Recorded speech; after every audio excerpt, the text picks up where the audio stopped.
There has been an uptick in the American media in news reports suggesting that there is some feverish behind the scenes discussion on between the United States, India, and the 14th Dalai Lama over his succession as a joint strategy to preempt China from hijacking the institution.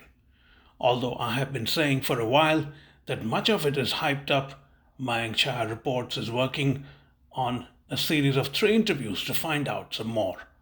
My sources tell me that given the overall good health that he is in, the 14th Dalai Lama is in no particular hurry to urgently name a successor.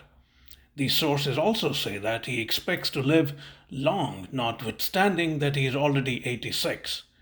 Irrespective of which side of the idea of reincarnation people come down on, this is a fascinating story to report. MCR is doing a series of three interviews to get a perspective on the story. The first in the series is with Ngodup Tsering, the Dalai Lama's representative to Washington. Mr. Tsering spoke to MCR yesterday. I started by asking about the visit of Dr. Lobsang Sangye Sekyong, or the president of the Central Tibetan Administration, CTA, to Washington recently. Well, because this is a first visit of Sekyong with new administration officials. I see. So we found that they are as good as the previous administration, and also, very responsive, and they are very much aware of course, President Biden knows His Holiness and then the Tibet issue for a long time. So yes, and then the president, Secretary of State, he's also quite familiar with the Tibetan, Right. Tibetan situation, right? Yeah. So yes, we found that they are very, very positive, very, very, supportive of Tibet. Oh, so And not much change in the policy from the last administration. no change at all. And even like now they're working really on, trying to bring a sort of alliance with like-minded countries to, to kind of promote the dialogue between the Tibetan or His Holiness representative and the China, PRC Okay. representative. So that is kind of more strategic, as far as I think. So it's good that way. Yeah, that's an interesting segue for me because, as I mentioned in my email, there have been a spate of stories in the American media about the so-called contacts between Washington, Delhi, and the Dalai Lama to look at a strategy to preempt any attempt by China to appoint a successor. Actually, it's a bit hyped up set of stories. Not so much is going on because the Dalai Lama expects to live a long and healthy life. That's what he told me he'll go up to 100. So yes, 113. that's exactly. What Yeah. is your sense of that? Yeah, that's true. We firmly believe, in his what do you call sort of a announcement or prediction or whatever you can call, but there are it is kind of based on a lot of science and symbols that people of spiritual like even spiritual people like him can visualize those things, right? So Right. yes, we firmly, I personally firmly believe that he's going to live long, and 113 is he has also some signs that that indicates that his life, and he feels that he's able to contribute to the welfare of the humanity. So that actually is the main motivation for the compassionate people to live, right? So yes, as a bodhisattva, when he feels that his life serves the purpose of others' well-being, then they are determined to live longer. So yes, he's going to live long. That's my conviction. Yeah. Right. So, in terms of any behind the scenes that these stories are reporting, is there much Oh, substance yeah. to it? On the one hand, it is perhaps a little beyond my pay grade information. I really don't know what's happening between the US, McLeodganj, as you were saying, Yeah, Delhi. But people are, very much looking at this angle since the United States passed this Tibet Support and Policy Act, you're right. and this forms one of the very important, component of that legislation, reincarnation thing. So, I do not know what is happening behind the scene, but people are, in the countries, the leadership, particularly in the free world, they are quite supportive of the Tibetan people's right to, elect and Right. educate their own religious leader. True. Yeah. Yeah. Is it fair to say that the traditional reincarnation route is no longer the right one, given that Beijing is pretty bent on hijacking the institution and Mm. next person of the Dalai Lama? Mhm. Well, Chaya ji or Mayank ji, number one, the traditional route or traditional system, as we call it, it is so much deeply, founded on the belief and the faith, right? So, and what China is trying to do is through, controlling through the power of a military and, economic ability. So I don't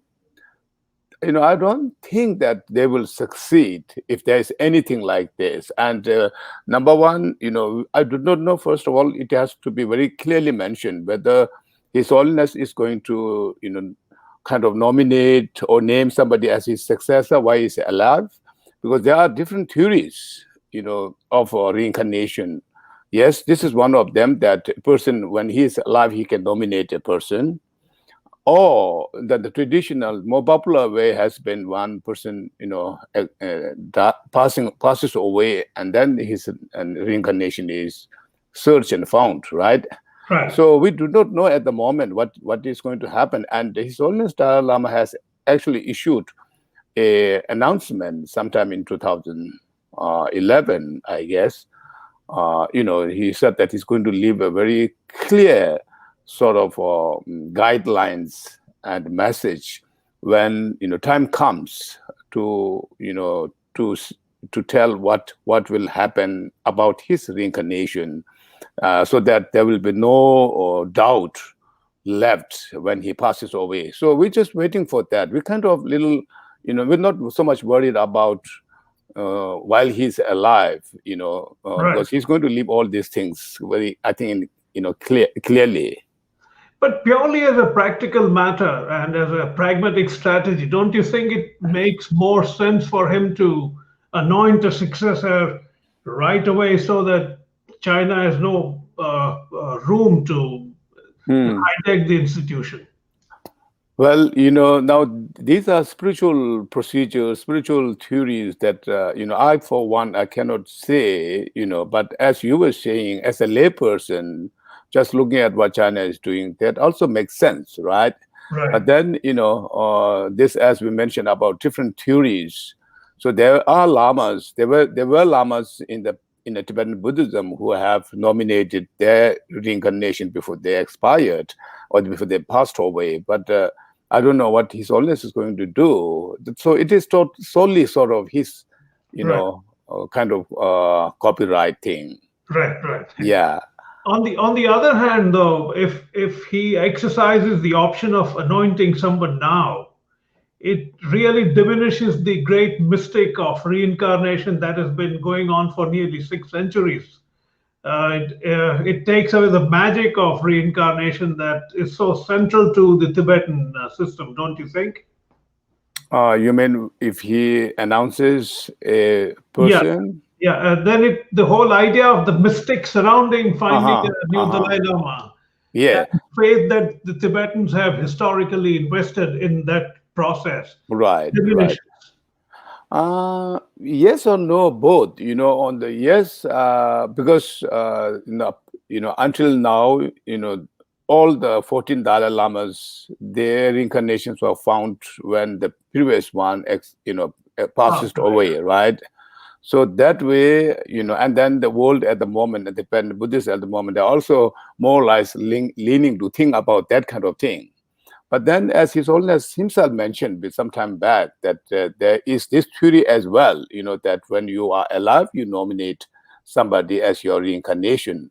That is also another possibility. So it's a matter of kind of, educating and familiarizing the people about it so that people do not get kind of shock waves. So Right. as you were saying, it's both yes and no, Okay. but, because the situation is, the practice has already been there. So not so much of a concern. Right. Yeah. Do you see the quadrilateral arrangement between America, India, Japan, and Australia Hmm. making China rethink many of its aggressive moves, including perhaps the way it's trying to manage the succession issue? Well, I think the strategy of Quad, it definitely is making, a big impact on China and how they, work with other countries. So right now they are busy inviting Southeast Asian leaders, foreign ministers to Beijing and trying to, kind of revamp their effort and influence in all these places.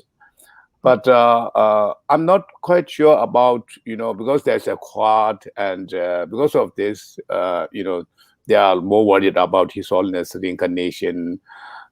Because one thing is this, mind you, now the situation of His Holiness position is different.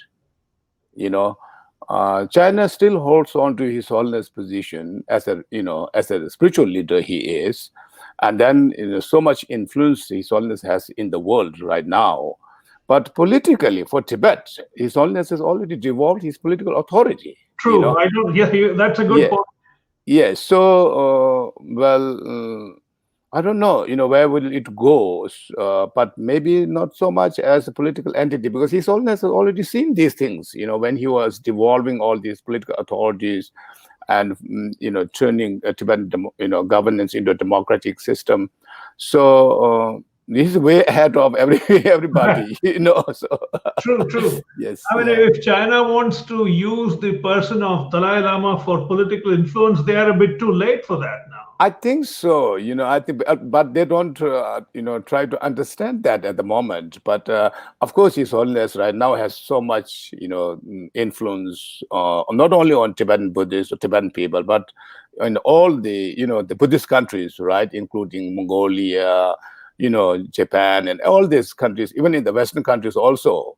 So Right. that will remain there for a little while. But politically, His Holiness has already said that, okay, I would like to wash my hands off this. So I don't know, yeah, how much impact it would provide. What are the reports out of Tibet these days? Do you keep abreast of that? Are you Yes, hearing yes. any ferment or unrest going on? It is very bad right now, and well, whatever is happening in Xinjiang, apart from the massive sort of internment camps, Right.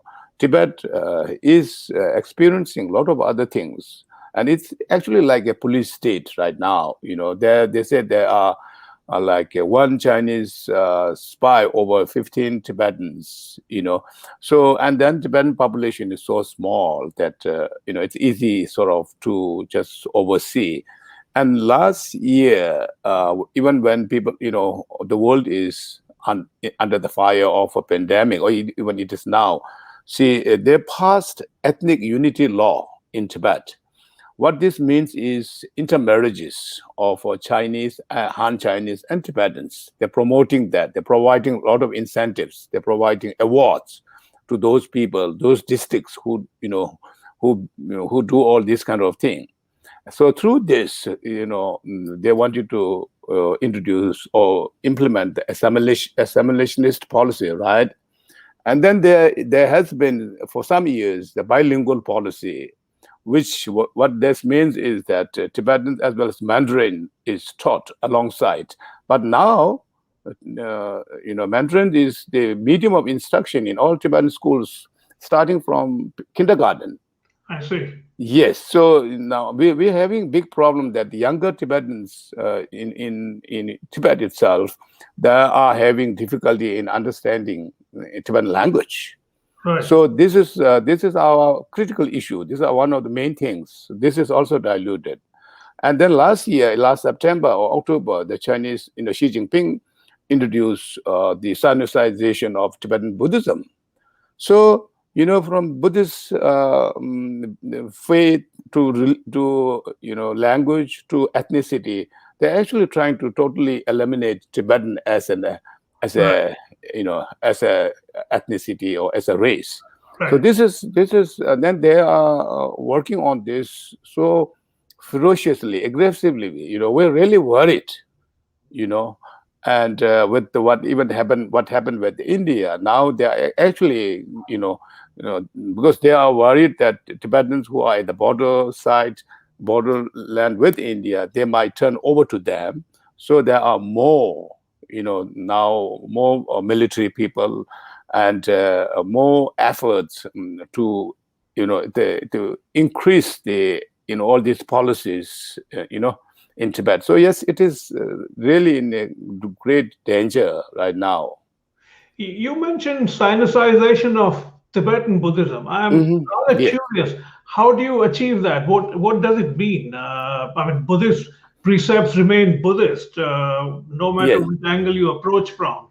So, So yeah. yeah, I think I guess what they wanted, what Xi Jinping is thinking about, is telling all the lamas, Mhm. or the reincarnate or the spiritual people to talk about, the socialism Chinese characteristic.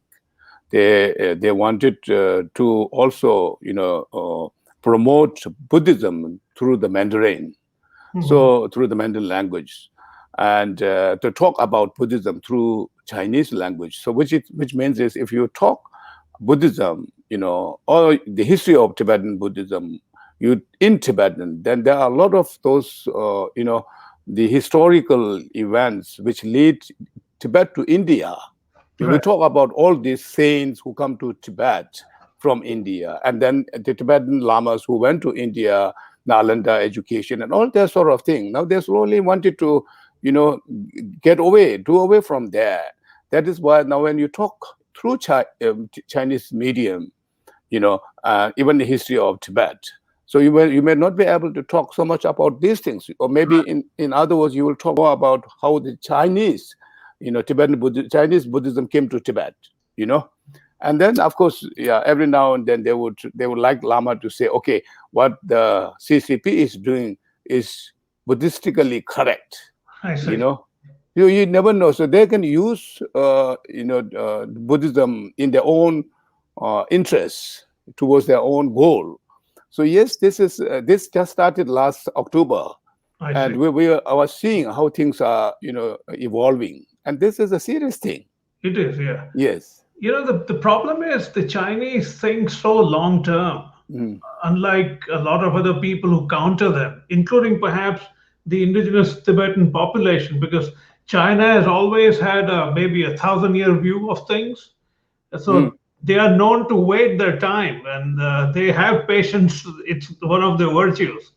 How do you counter something like that, especially for a small community like the Tibetan Buddhists? Absolutely, this is a big challenge, Yeah. and not only Tibetans, even for other countries, European countries, over America, for instance, America also, because and then they also have sort of CCP as one leadership, Right. right? So they think about 50 years, 100 years, and then they work on this, right? Now, as in democratic countries, that's what they're trying to say. You have a goal, you set it for 10 years at the maximum, but then Right. there is a leadership change, and sometimes they go, all over again. Whatever was done previous administration is redone, and so yes, it is a challenge for not only for the Tibetan people, but everywhere. But Right. then the Tibetan Buddhism and culture thing, because this has been with us, it has become a way of life for the Tibetan people for so long. It's more than 1,000 Right. years. So it's not easily, you will not easily go. But then if you are under such a duress, such a compulsive situation in Tibet, for instance, then there is every danger, that slowly Tibetans can, through different incentives and like that, can go, marginalized. And yes, these are very delicate situation. And finally, one of the Dalai Lama's complaints that he often made during my interviews with him was that India tends to underestimate its own influence and power when it comes to Tibet and China, out of any number of reasons. Now, there was an expectation when Prime Minister Modi came to power in 2014. I don't know why that expectation existed, but there was, that he would be more aggressive in pursuing the Dalai Lama's route vis-a-vis China. That hasn't happened in the last 7 years. Why do you think that is? Why do you think Prime Minister Modi has not been able to do what people expected him to do? Well, I think last time we talked about also, and I think sometimes, Modi ji has some other goals, and he was even trying to be very, evasive in meeting with His Holiness, and I personally felt it a little,